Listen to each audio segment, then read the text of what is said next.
నమస్తే, welcome to E6 TV. ఎన్నికల్లో కూటమి సర్కార్ ఇచ్చిన హామీలలో ముఖ్యమైన హామీకి గ్రీన్ సిగ్నల్ ఇచ్చింది చంద్రబాబు సర్కార్.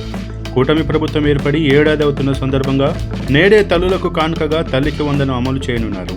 ఈరోజు తల్లికి వందనం నిధుల విడుదలకు కూటమి ప్రభుత్వం నిర్ణయం తీసుకుంది. విద్యార్థుల తల్లుల ఖాతాల్లోకి 15,000 రూపాయలు జమ కానున్నాయి. 67 లక్షల మందికి తల్లికి వందనం పథకం నిధులు బ్యాంకుల ఖాతాల్లో జమ చేయనుంది ప్రభుత్వం. ఎంతమంది పిల్లలు ఉంటే అంతమందికి తల్లికి వందనం ఇస్తామన్న మేనిఫెస్టో హామీ మేరకు పథకం అమలుకు నిర్ణయించారు సీఎం చంద్రబాబు. 67,27,164 మంది విద్యార్థులకు తల్లికి వందనం పథకాన్ని వర్తింపజేయనున్నారు. తల్లికి వందనం స్కీమ్ కింద తల్లుల ఖాతాల్లో 8,745 కోట్ల రూపాయలు జమ చేయనుంది ప్రభుత్వం. 1వ తరగతిలో అడ్మిషన్ పొందే పిల్లలు, ఇంటర్ ఫస్ట్ ఇయర్లో చేరే విద్యార్థులకు కూడా తల్లికి వందనం అమలు చేయనున్నారు. అడ్మిషన్లు పూర్తయి డేటా అందుబాటులోకి రాగానే ఆ విద్యార్థుల తల్లుల ఖాతాల్లో నిధులు జమ చేయనుంది.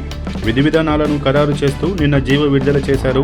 సూపర్ 6 హామీల్లో ఇప్పటికే పెన్షన్ల పెంపు, అన్నా క్యాంటీన్, మెగా డిఎస్సి, దీపం 2 పథకాలు అమలు చేసింది కూటమి సర్కార్.